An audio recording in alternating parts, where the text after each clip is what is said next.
ஓம் ஸ்ரீ குருப்யோ நமக. நன்றாக குருவாழ்க, குருவே துணை. ஜேவி மீடியா சேனல் நேயர்களுக்கு உங்கள் ஜோதிடர் ஜேஎம்எஸ் சந்திரமௌலியின் பதிவு. மகர ராசிக்காரர்களுக்கு நம்ம ராசி பலன் பார்க்குறோம். நம்ம இந்த ராசிக்கு என்னுடைய லக்கு, என்னுடைய குணம் இப்படித்தான் அப்படின்னெல்லாம் நம்ம நினச்சிக்கிட்டு இருக்கோம். பட் ஒரே ராசியில் இருக்கிற நம்ம மாதிரி மற்ற நபர்களை பார்க்கும்போது அவருக்கு மட்டும் ஏன் இவ்வளவு டெவலப்மெண்ட்ஸ் இருக்குது, நமக்கு ஏன் டெவலப்மெண்ட்ஸ் இல்லை, அவருடைய ஒரு குணாதிசயத்துக்கும் நம்மளுடைய குணாதிசயத்துக்கும் வித்தியாசம் இருக்கு, இதெல்லாம் எப்படின்ற கேள்வி வருது. ஸோ அது மாதிரி வர்றதுக்கு காரணம் நாம் பொது நோக்காக ராசியை பார்க்கறது தவறு. நாம் உள்ளுக்குள்ளே இருக்கிற நட்சத்திரத்தை பார்க்கணுங்கிறதுக்காகத்தான் இந்த பதிவு. நீங்கள் மகர ராசியில் பிறந்திருக்கலாம், ராசி அதிபதி சனியாக இருக்கலாம். ஆனால் நாம் என்ன நட்சத்திரத்தில் பிறக்கிறோம், அதுலேயும் குறிப்பாக எந்த பாதத்தில் பிறக்கிறோம் அப்படிங்கிறத வச்சு நம்மளுடைய விதி கொடுப்பினை மாறுகிறது. இப்போ ஒரு நட்சத்திரம் அப்படின்றதுல நமக்கு அவ்வளவு வித்தியாசம் இருக்குது. இப்போ உத்திராடம் அப்படின்றதுல மகரத்தில் 2ஆம் பாதத்தில் தொடங்குது. 3-4 பாதங்கள், 3 பாதம் இருக்குது. இந்த 3 பாதத்துலேயும் தனித்தனியாக அவங்களுடைய குணாதிசயங்கள் மாறுபடும். ஆனால் மொத்தத்தில் சூரியன் தான், உத்திராடத்துக்கு அதிபதி சூரியன் தான். ஜென்ரலாகவே பாருங்கள், உத்திராடத்தில் பிறந்தவங்களுக்கு எதிர்க்கக்கூடிய குணங்கள், ரெண்டாவது வீட்டில் எதிர்ப்புகள், தகப்பன் எதிரி, அதே மாதிரி வீட்டில் குடும்பத்தில் கூட பிறந்தவங்களாகட்டும் தாயாகட்டும் ஒரு அனுசரணை இல்லாத நிலைமை, நம்மளை யாரும் புரிஞ்சுக்கல, நம்மளை எல்லாம் ஒதுக்குறாங்கங்கிற நிலைமை ஏன் வருது அப்படின்னா சூரியன் தான் நமக்கு அஷ்டமாதிபதி ஆகிறார். நம்ம ராசிக்கு 8ஆம் வீட்டுக்கு அதிபதி. அப்போ என்னென்னா வாழ்க்கையில் பிறக்கும் போதே கஷ்டம், பிறக்கும் போதே நமக்கு ஆதரவு இல்லாத சூழ்நிலை அப்படிங்கிறது. இப்போ சூரியனே எதிரியானா, ஆத்மகாரகனே எதிரியானா எப்படி இருக்கும்? நம்மளுக்கு முன்னேறுவதற்கு தடைகள் இருக்கிறதுங்கிறது பொதுவாக எடுத்துக்கணும். இதில் டெப்த்தாக பார்க்கும்போது உத்திராட 2ஆம் பாதத்தில் பிறந்தவங்களுக்கு தான் ரொம்ப கஷ்டம். அதே 3ஆம் பாதத்தில் பிறக்கிறீங்கன்னு வைங்க, ஓரளவுக்கு சமாளித்து நண்பர்கள் வட்டாரம், மற்ற உறவினர்கள் தொடர்பு, வளர்ச்சி, உதவி, இதன் மூலம் டெவலப் ஆகிடலாம்.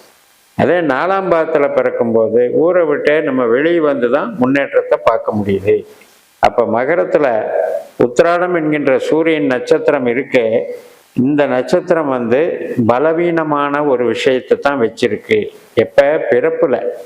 இப்போ இதே நீங்கள் உத்திராட லக்னமாக இருந்து, லக்ன புள்ளியே அந்த உத்திராடமாக இருந்து 2-3-4 பாதமாக இருந்தால் நாம் சுயமுயற்சியால் முன்னேறணுமா ஒழிய வேறு யாரும் நமக்கு உதவ மாட்டாங்கங்கிறத உறுதிப்படுத்துது. மகரம்னாலே வாழ்க்கையில் 10ஆம் இடம், காலச்சக்கரத்துக்கு 10ஆம் இடம்ங்கிறது என்ன? பதவி, உலக சேவை, இதுக்காக தான் நம்ம பிறந்திருக்கிறோம். ஆனால் அங்கே நம்மளுடைய குடும்பத்தில் யாரும் உதவலைங்கிறது தான் அங்கே வீக்னஸ். அடுத்தது திருவோணம். திருவோணம் பார்த்திங்கன்னா சந்திரன் நான் முதல்ல சொன்ன மாதிரி சஞ்சலப்பட்ட மனசு, எதுலேயுமே ஒரு ஸ்திரத்தன்மை இல்லை, நாம் ஸ்டடியாக எதையும் செய்ய முடியாது, அது மாதிரி ஒரு ஊக்கம் கிடையாது, யாரையும் எதிர்த்து பேசுறதுக்கு தைரியம் வராது, எதுக்கும் சந்தேக புத்தியோடவே நம்ம இதை பேசலாமா வேணாமா அப்படின்ற தயக்கமே நம்மளுக்கு ஒரு பலவீனமாக இருக்கிறது. காம்ப்ளெக்ஸ் ஃபீலிங்கை உருவாக்கிக்கிட்டே இருக்கும். அந்த ராசி சனியினுடைய வீடு. அங்கே சந்திரன் என்பது மனசு காரகன். இந்த சனி சந்திரன் காம்பினேஷனே நமக்கு மிகப்பெரிய துக்கத்தை கொடுக்கறது அப்படிங்கிறத எடுத்துக்கணும். ஆனால் இதெல்லாம் எப்போ? நீங்கள் சந்திர திசை கடக்கிற வரைக்கும் தான். அதுக்கப்புறம் மற்ற திசைகள் வரும் பொழுது அந்தந்த கிரகம் உங்களை தூக்கி விட்டு சுய பலத்தினால, சுய அறிவினால, உங்களுடைய முயற்சியினால நீங்கள் முன்னேற போறீங்க. அதில் ஒன்றும் மாற்றுக்கிறது இல்லை. பட் இந்த கிரகத்தின் இந்த சந்திரனுடைய தன்மைக்காக நான் இதை சொல்ல வேண்டியிருக்கு.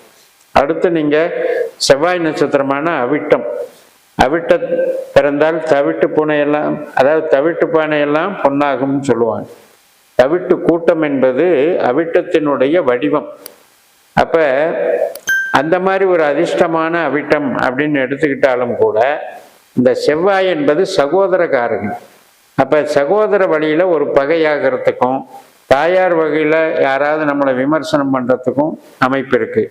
ஆனால் பிற்காலத்தில் உங்களுடைய அமைப்பு அம்ச ரீதியாக பார்க்கும்போது பிற்காலத்தில் நீங்கள் வந்து ஜெயிக்க போகிறீங்க.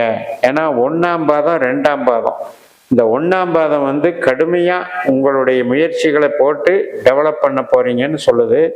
2ஆம் பாதம் வந்து வெளியூர் நபர்கள் மூலம் உதவிகள் கிடைத்து முன்னேறுகிறீன்னு சொல்லுது.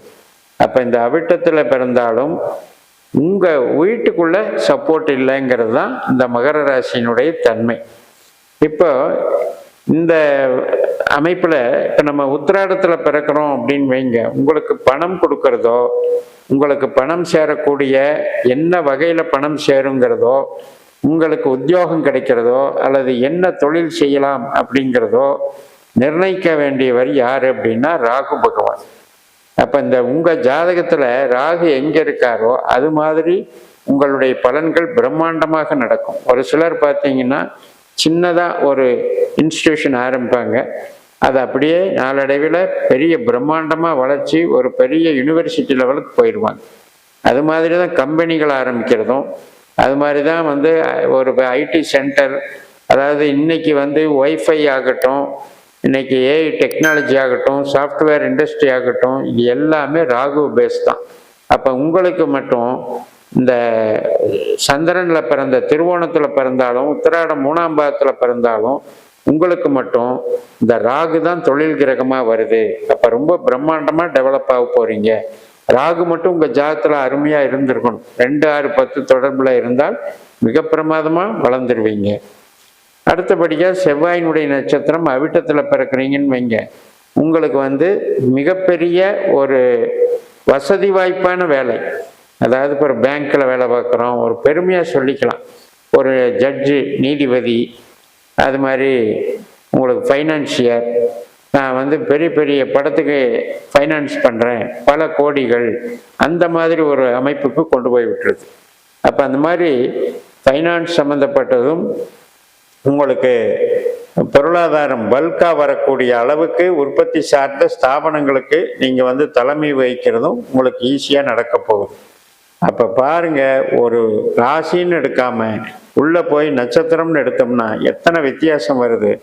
இது மாதிரி நீங்கள் பிறந்த நேரத்தை நம்மளுடைய பாஸ்கரா அஸ்ட்ராலஜி சிஸ்டத்தில் கணித்து நீங்கள் பார்த்தீங்கன்னா, இன்னும் இந்த நட்சத்திரத்தை 9ஆல் வகுத்து உபநட்சத்திரம்னு எடுக்கிற மெத்தடில் போனோம்னா நமக்கு அக்யூரேட்டாக பலன் கிடைக்கும். அதை பயன்படுத்தி கொள்ளுங்கள் என்று சொல்லி நிறைவு செய்கிறேன்.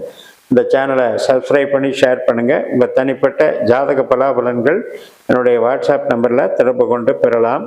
உங்களிடமிருந்து விடைபெறுகிறேன். உங்கள் JMS. நன்றி, வணக்கம்.